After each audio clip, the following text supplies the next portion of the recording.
tonight on First at 9 this Wednesday, the 28th of January 2026. Imminent charges. Former President Ranil Wickremesinghe to be charged with misappropriation of public funds in relation to the controversial UK visit. Additional Solicitor General informs court. Former Presidential Secretary named a suspect in the case. Remanded until February 11th. Cyclone resilience. Effects of Cyclone Ditwa will not diminish Sri Lanka's economic growth this year. Central Bank Governor assures. Vehicle imports expected to slow down after last year's boom. Way forward. Asia's growth slowed this decade. IMF urges regional trade boost. Sri Lanka's IMF path post Ditwa to be discussed during next review, says the mission chief. Of course, the next review, we need to complete the fifth review mentioned about combining the reviews. It's also a live discussion. We will discuss this and we'll get back to you on this. Energy crisis. Norachole power plant at risk due to substandard coal imports. Opposition warns. Lanka Coal Company denies claims. Kalin baby so rupial anuwakata. Kalin baby podi hamotamai. This is Derana First at 9. Live from Studio 24 in Colombo. Good evening, you're joining First at 9, brought to you by Sri Lanka's most trusted news source, Derana News Channel. I'm Tharindu Mahendra, joining you live with the latest in Sri Lanka and around the world. In your top story this evening, Additional Solicitor General Dilip Peiris informed the 4th Magistrates Court today that charges will be filed against former President Ranil Wickremesinghe in March over the alleged misappropriation of state funds for a personal visit to the United Kingdom. When the relevant proceedings were recalled today, former Presidential Secretary Samaneka was named a suspect in the case and was ordered to be remanded until February 11th. On August 22, 2025, former President Ranil Wickremesinghe was arrested and remanded under the Public Property Act for alleged misappropriation of state funds by undertaking a private visit to the United Kingdom under the guise of an official trip. He was later granted bail on August 26 by the 4th Magistrates Court. The magistrate directed that pertinent investigations be completed by January 28 this year. Accordingly, former President Ranil Wickremesinghe and former First Lady Maitri Wickremesinghe arrived at the court at around 1:20 p.m. this afternoon.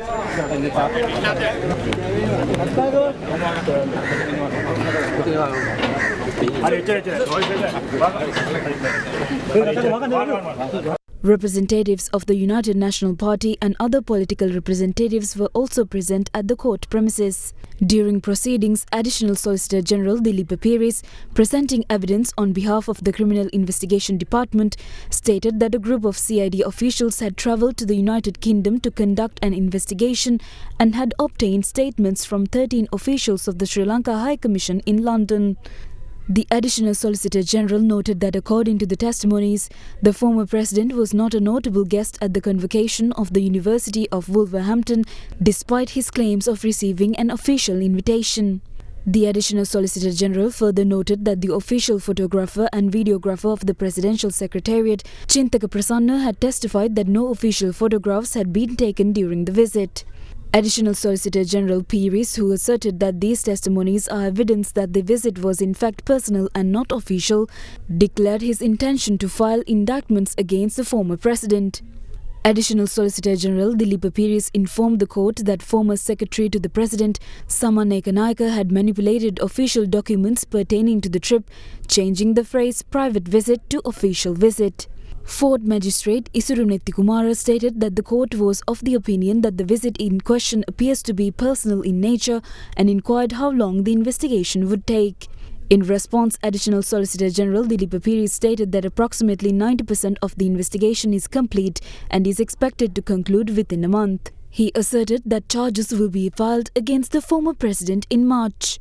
Accordingly, the case proceedings against the former president were adjourned until April 29th. The 4th Magistrate also ordered former Presidential Secretary Samaneka, who was named the second suspect in the case, to be remanded until February 11th.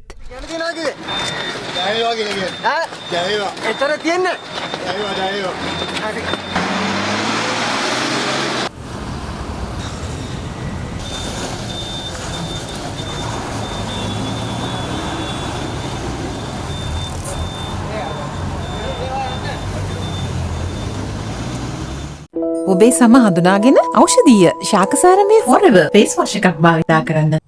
Now, in further legal developments, the 10 suspects, including the 4 Buddhist monks who were apprehended over the alleged illegal enshrinement of a Buddha statue in Trincomalee, were further remanded until the 2nd of February after being produced before the Trincomalee Magistrates Court today. The Trincomalee Chief Magistrate directed the Criminal Investigation Department to conduct an inquiry into the alleged assault of the monks by police officers.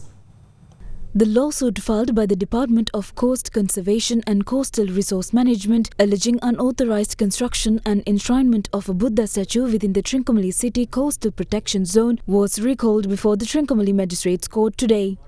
The 10 remanded suspects, including 4 Buddhist monks, were produced before the court. Following the conclusion of the investigations, Trincomalee Harbour Police submitted the relevant report to the court. Subsequently, police charged the 10 suspects with 8 offences, including participation in an unlawful assembly, violations of the Coastal Conservation Act, aiding and abetting unauthorised construction and assaulting police officers. A compact disc containing relevant photographic and video evidence was also submitted to the court. However, Defence Counsel Mahesh Kotuvela objected, stating that individuals who assaulted the defendants were now testifying that they themselves had been attacked. He emphasised that all prosecution witnesses were police officers and that no independent witness had been produced.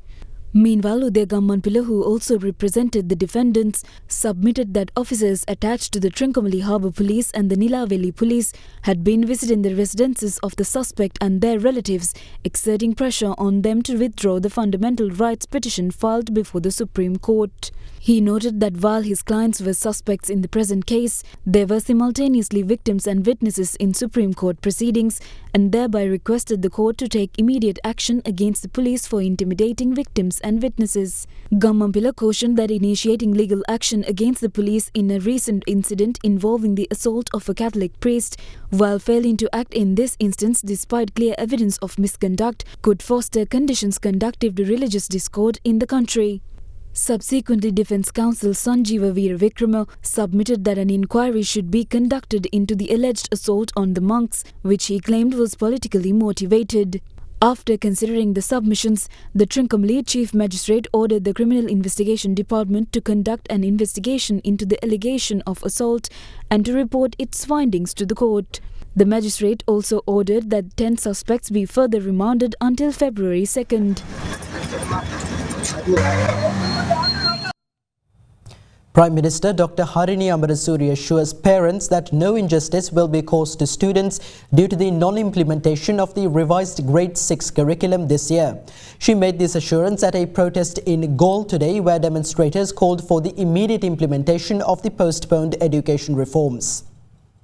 The admission of new Grade 1 students for the year 2026 is scheduled to commence tomorrow, coinciding with the implementation of the revised Grade 1 curriculum. However, the Ceylon Teachers Union raises concerns that teaching guides for Grade 1 are yet to be issued, creating uncertainty among educators.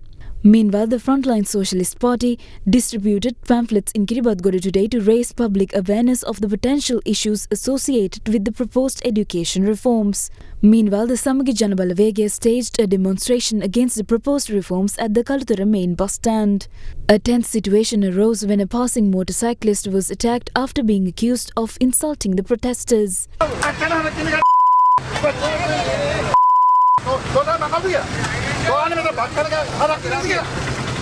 Meanwhile, residents of Tirappane and Radhapura staged a demonstration demanding the immediate implementation of the postponed Grade 6 curriculum revision. A similar demonstration was held near Galle Fort. The Prime Minister, passing through the area for another engagement, was engaged in discussions with the protesters. Meanwhile, the hunger strike unto death initiated by the Sri Lanka School Development Officers Association in front of the Presidential Secretariat, calling for their immediate absorption into the teaching service, continued for the second day.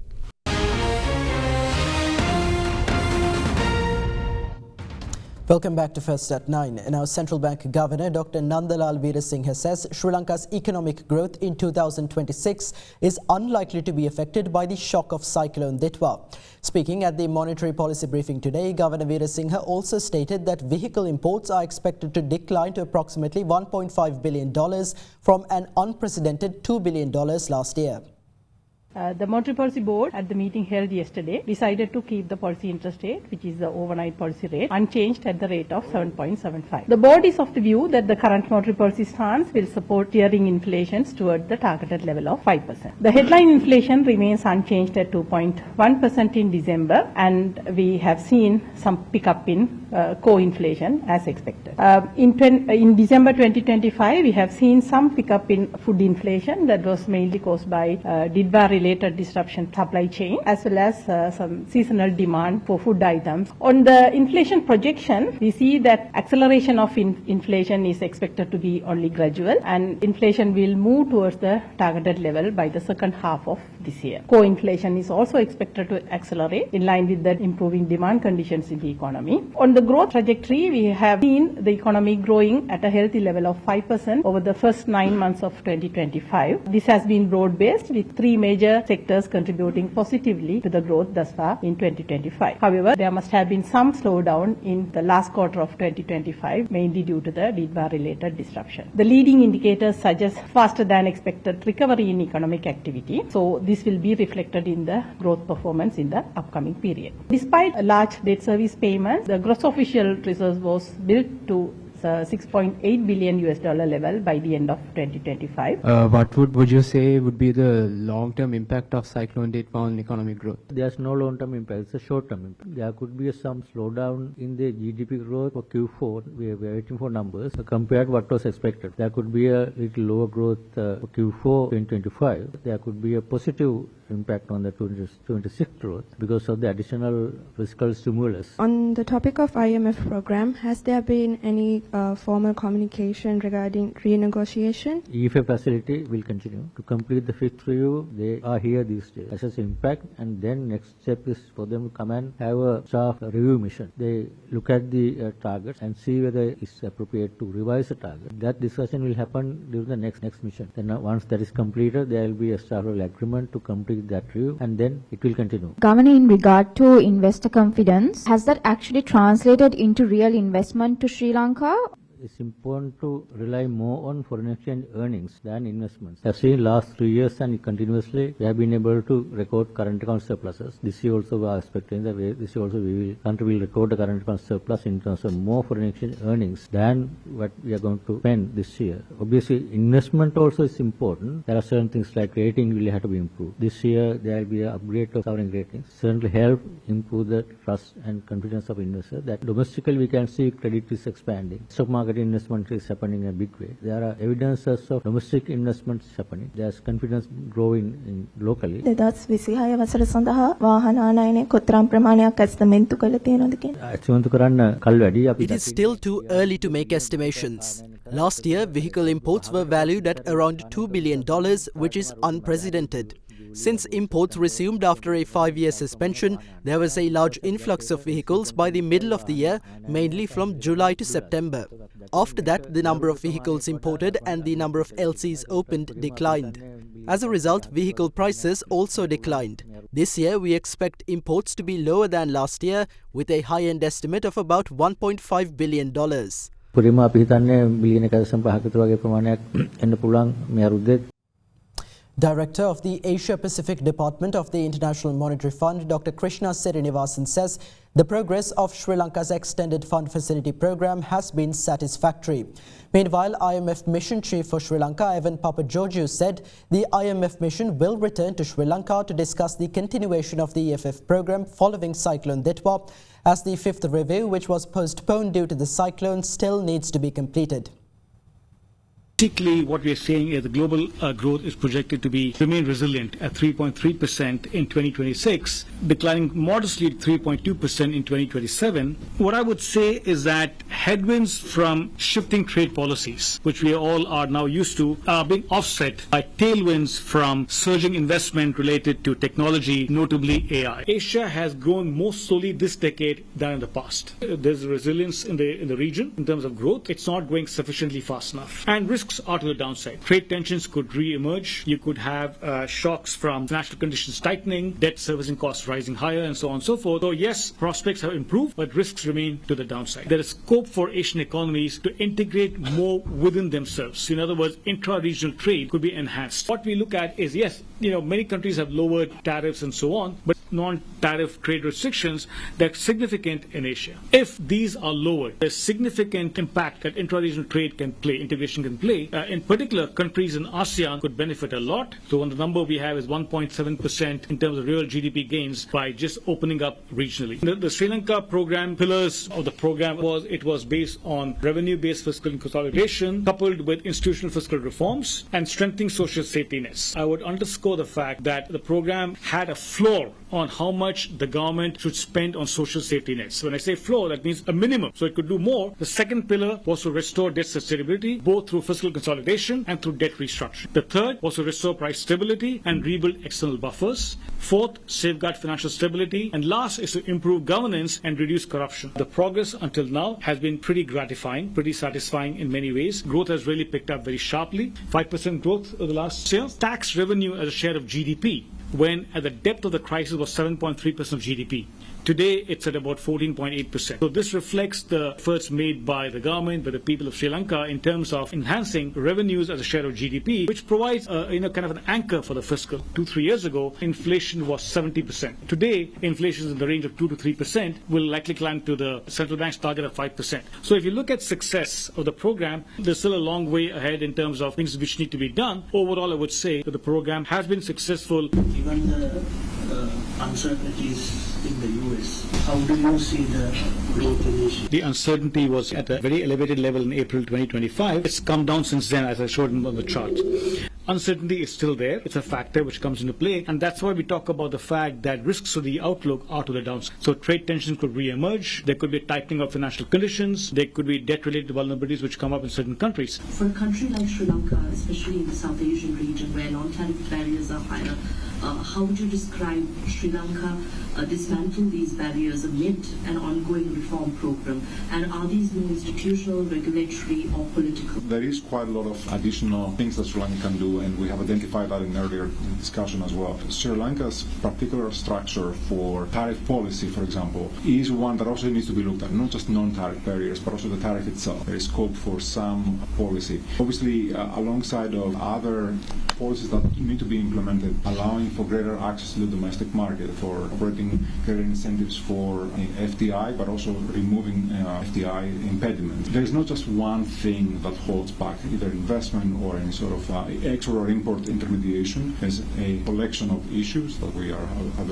identified, and we think they should be addressed all together. Since the RFI is dispersed, does that mean that TFF is currently on hold? When you talk about the next review, do you think the initial deadline might be extended, the program period might be extended, or would you combine the fifth and sixth review and give one chance on that? There's no such thing as on hold. The completion of the fifth review of the EFF was postponed. Of course, the event, the cyclone, was not an effect, not a mistake that somebody made. It wasn't a policy decision. It was obviously a natural disaster. And so the EFF is still here with us. We just need to come back and see how it fits. What are we going to do when we come back? Of course, the next review, we need to complete the fifth review. Mention about combining the reviews is also a live discussion. We will discuss this and we'll get back to you on this.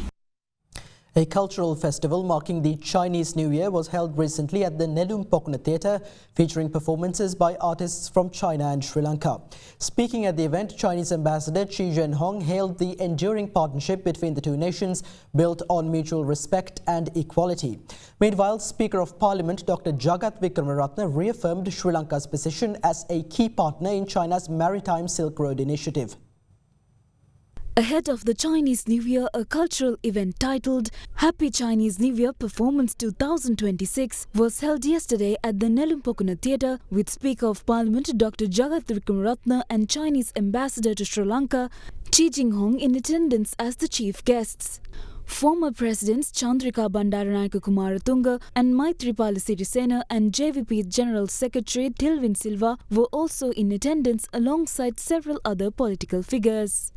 During the past 6 decades, even with the many global challenges, the relationship between our two nations has remained strong. friendly and respectful. China and Sri Lanka share close ties in friendship, economic cooperation, and cultural and religious exchange. During President Trincomalee Dissanayaka's recent visit to China, both countries agreed to further strengthen their partnership and to build a China-Sri Lanka community with shared future. Sri Lanka hopes to, once again, to become a center of trade in the Indian Ocean. China believes that Sri Lanka can be an important partner in building the 21st century maritime Silk Road. Projects such as Port City in Colombo and Hambantara International Port shows this strong cooperation.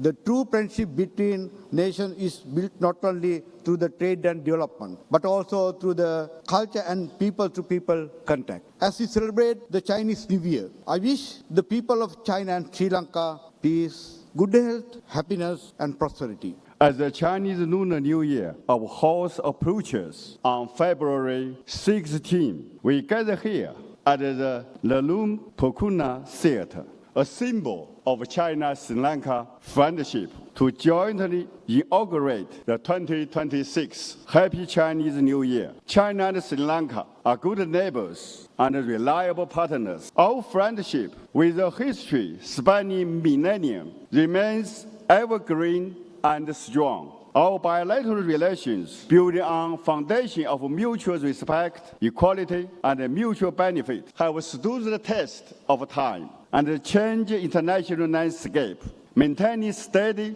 and forward-looking development. People-to-people and culture exchanges are the bond that connects hearts and minds. I sincerely hope that in the galloping year of the horse, 2026, both China and Sri Lanka will forge ahead and achieve new and great accomplishments on the path of national development and rejuvenation. Opposition representatives raised concern that the Norachole power plant may be at risk due to a shipment of imported coal reported to be of substandard quality. However, the Lanka Coal Company clarified today that the shipment of coal has not yet caused any damage to the power plant. A recent statement made in Parliament by Sri Lanka Podujana Peramuna MP D.V. Chanaka, alleging that an imported shipment of substandard coal for the Lakvijaya power plant at Norachole resulted in a financial loss of nearly 1 billion rupees to the government. This sparked widespread public controversy. Meanwhile, speaking at a media briefing today, MP D.V. Chanaka stated that the coal imports have failed to meet required standards, causing power generation to fall below the expected 900 megawatts generation capacity across plants.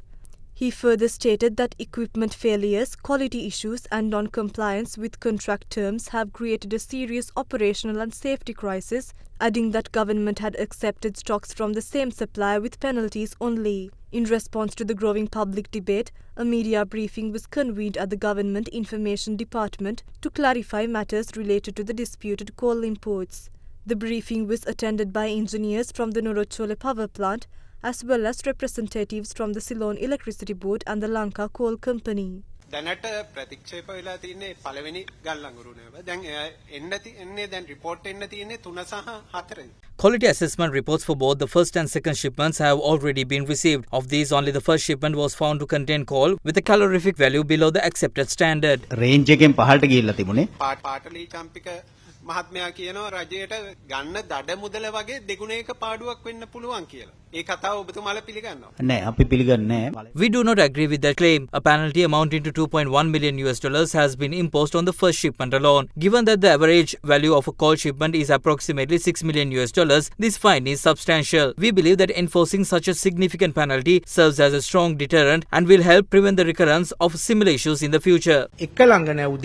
In the event that 2 consecutive coal shipments fail to meet the required standards, or if a single shipment is rejected at both the loading and discharge ports, the Lanka Coal Company will immediately discontinue coal imports from the concerned supplier. In such circumstances, the supplier's performance guarantee will be revoked and the relevant authorities in the supplier's country will be formally notified. report එක ආවට පස්සේ දිගින් දිගටම reject වුණොත් මොකද කරන්න පුතුමල්ලගේ තීරණය මොකක්ද? ඒතකොට umpire sampleුත් In accordance with the provisions of the agreement, a supplier may be disqualified if the samples of 2 consecutive shipments are rejected. At present, only the first shipment has been rejected, while no deficiencies were identified in the second. As for the third shipment, it is premature to comment as the coal is currently in the process of being offloaded and assessed. වාර්තාව ඒ අවශ්‍ය ගල්ලංගුරු ප්‍රමාණය තවම ගොඩ බාමින් සිටින්නේ. දැන් megawatt 810ක් නිපදවන්න පුළුවන් ලක්විජය බලාගාරයෙන් දැන් මේ ගල්ලංගුරු වලින් හින්දා මෙගාවොට් 715ක් කියලත් මේ පාටලි චම්පික රණවක මහත්මයා පවසනවා. දැන් ඇත්ත තත්ත්වය ඒකද කොහොමද? As the calorific value of the coal being supplied remains below the optimal standard, the power plant is presently being operated at a reduced capacity. ක්‍රියාත්මක කරද්දී ඒක බලාගාරයේ මේ යන්ත්‍ර වලට බලපෑමක් එල්ල වෙන්නේ නැද්ද මොකද? Operations are being carefully managed to ensure that there is no adverse impact on the equipment. කියන්නේ එහෙම බලපෑමක් එල්ල වෙන්න පුළුවන්නේ. There is a specific quantity of coal required when operating the plant at maximum capacity. However, when coal with a lower calorific value is used, the same quantity cannot be applied. Accordingly, a reduced amount of coal is utilized, allowing the plant to continue operations in a controlled and a cautious manner without causing harm to the equipment. බලාගාරයට හානි නොවන විදිහට ඉතින් ඒක අපිට ක්‍රියාත්මක කරගන්න පුළුවන්.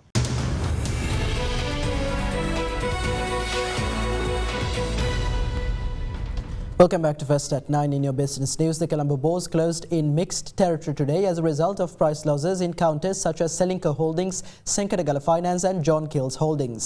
The benchmark ASPI gained 0.13% to close at 23,992.11, while the more liquid S&P Sri Lanka 20 decreased by 0.03% to end the day at 6,670.21. Market turnover was 6.94 billion rupees. Foreign participation in market activity remained at subdued levels, with foreigners closing as net sellers, offloading shares worth 480 million rupees.